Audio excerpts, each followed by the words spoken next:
Hello everyone. Welcome back to my channel mga kasuled. So nagbabalik ang inyong lingkod. Ayan, for another reaction video. Syempre bago kumpisa ng ating reaction video, please like and share and subscribe sa ating YouTube channel. At syempre support and subscribe Kalinga Prab, Kuya Bal Santos Matubang, Ate Edna. At syempre ang may-ari ng video ito na si Kalinga Prain. At syempre ang ibang K-boys, support nyo na rin. Guys, syempre alam ko napanood nyo na to, no? So, reactionan natin kung ano nga ba ang plano ni Kalinga Prab kay Baby Beyonce. So, umpisaan na natin, guys.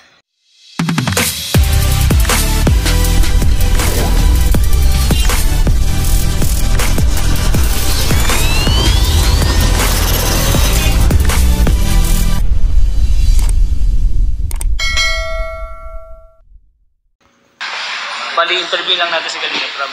Bro! Okay lang bro, interview kita. Sige bro. Kasi bro, madami kaming nakikita, madami daw nakikita na yung mga tumatanong kung ano daw ba plano mo kay Beyonce.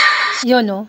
So, marami daw siyang nakikita na nagtatanong kung ano daw ang magiging plano ni Kalinga Prab kay Beyonce. Dahil alam naman po natin, guys, na patapos na ang pabahay kay Beyonce, no? Malapit ng ribbon cutting.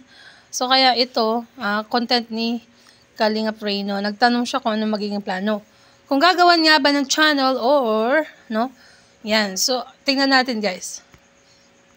Sobrang daming, di ko din alam. Ako din kasi na-curious din ako, bro. Anong klaseng plano? Anong plano mo? Magkaka-YouTube channel ba si Sa Beyonce? future. Sa future, kasi matatapos na bro yung babahay mo kay Beyonce. Anong plano kay Beyonce, bro? Ang totoo niyan, si Beyonce is, i-audition namin sa ABS or sa mga modeling agency. Kasi pwede siya mag-artista kasi. So yun ang plano niyang isa. Ang ipa-audition si Beyonce sa mga artista, mga PBB o ano pa man modeling, no? Ang tanong, Kalinga Prab, kung papayag ba si Beyonce sa plano mo? Yan, ano? Yan ang katanungan dyan, syempre, no? Kasi kung ayaw naman ni Beyonce, ay wala rin naman magagawa si Kalinga Prab. So tignan pa natin kung ano pa yung mga plano, no?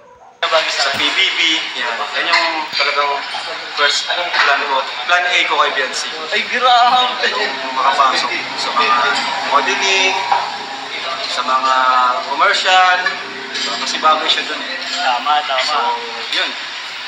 Plan B natin is, syempre, Uy, plan B na, plan B.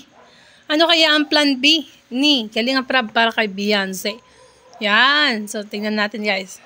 yung matupad yung kanyang pangarap na maging flight attendant. Supportahan natin siya doon. At syempre, pero, ang katanungan dito, parang nagbago ang isip ni Beyonce, no? Parang gusto niya na lang nursing. Diba, no? Nakarang vlog, episode 62, yan ang kanya sinabi, guys, na gusto niya mag-nursing. So, yun. So, siguro, nag-iisip yan si Beyonce, no? Nag-iisip siya. Pinag-iisipan niya. Ayan. yun, bakit kasi siya maging flight attendant din? FA. Tama. So, yung plan C naman natin is, Plan C. May plan C papala guys, no? Ano kaya ang plan C ni Kalinga Prab para kay Baby Beyonce? Ayan. natin is yung silang dalawa, yung sa ito ng bahala sa kanya. Yan ang mas gusto ko. Yung plan C mo, Kalinga Prab. Yan ang mas gusto ko. Ayan, no? Kayo din ba, guys?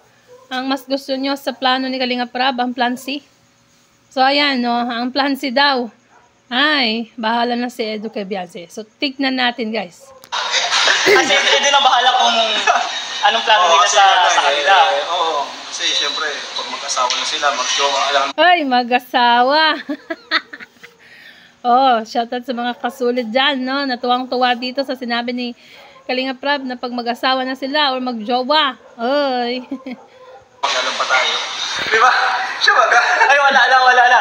Pag mag-asawa na, wala na sa mag-showtime, mag-asawa na agad kasi may bahay na, bro. Uy, sabi ni Kalinga Prain, ay wag na daw sa mag-jowa, mag-asawa na agad dahil may bahay na. Asan ang bahay nila, Kalinga Prain?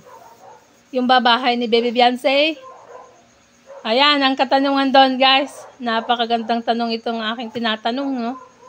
Asa na, alam ko ba, bahay ni Beyonce, sa family niya yon yung pinagawa, up and down, ano? Yung patapos na at ipaparibon cutting. Pero yung sinabi dito ni Kalinga Prin, ay may bahay na. That means silang dalawa ni Edo yung tinutukoy nito, no? Ayan, tingnan natin guys, ulitin natin. Wala na. Pag mag-asawa na, wala na sa mag-showtime, mag-asawa na agad kasi may bahay na, bro. Pero si Beyonce, hanggat nandito siya sa Oh, di ba? Sabi niya dahil may bahay na daw. Ang bahay ni Beyonce ay para sa kanyang family.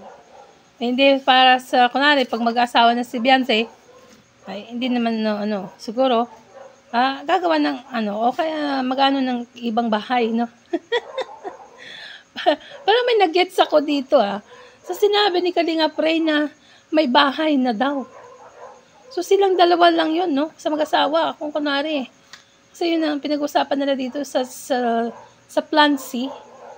Na si Kalinga Pray doon ang bahala kay Beyonce, no? Kung mag-asawa na to sila, no? Huwag na doon sa magjowa, sa mag-asawa na agad.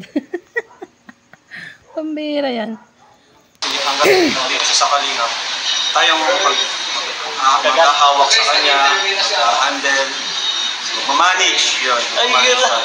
So, habang nandyan daw siya sa Kalingap, ay sila Kalingap Rab ang mag-handle kay Beyonce. No? Hanggat nandyan siya, no, hanggang nag-aaral, syempre pag-aaralin yan. Ayan. Parang ganun. Pero bro, para yung future niya is secured. pero nasa plano mo din ba nung bigyan ng channel si Ayan, oo nga, yan din pala. Yun, no? Yan ang magandang katanungan. Kung nasa plano din ba ni Kalinga Prab na magkaroon ng channel si Beyonce, no? Yan ang katanungan ng lahat. Kung gugustuhin man ni Beyonce na mag-vlog, kasi talagang magbabago ang isip niyan, eh. Kasi dati na sinabi niya na hindi siya magbablog kailanman. Pero siyempre guys, nagbabago ang isip ng tao. Ayan, tingnan natin guys. Yan din, depende rin yan. Pwede rin siya maging vlogger. Pero ngayon kasi parang... Ano, sabi niya, pwede rin daw siyang maging vlogger kung gugustuhin ni Bebe Beyonce. Pero yun nga, ang sabi niya dati ay hindi siya maging vlogger. Pero ang sinasabi ko nga sa inyo guys, ay nag-iiba ang isip ng isang tao bawat araw na dumadaan. Ayan. Ayaw ni Beyonce mag-vlog pa. Parang support siya sa ano man. Parang gano'n. may support na lang siya sa Kalinga. Grabe yung bulong mo, bro. Sabi ni Kalinga Prab, grabe daw, mas grabe ang bulong mo, Kalinga Prab. Talagang maganda yung bulong ni Kalinga Prab, no? Nakaka-excite yan. So, ano kaya ang pipiliin ni Bebe Beyonce? Plan A, Plan B, or Plan C? At itong isa, yung bagawa ng YouTube channel. So, syempre, si Beyonce na ang nakakalam niyan. Kung ano pipiliin niya, no? Antayin na lang natin yung time na yun.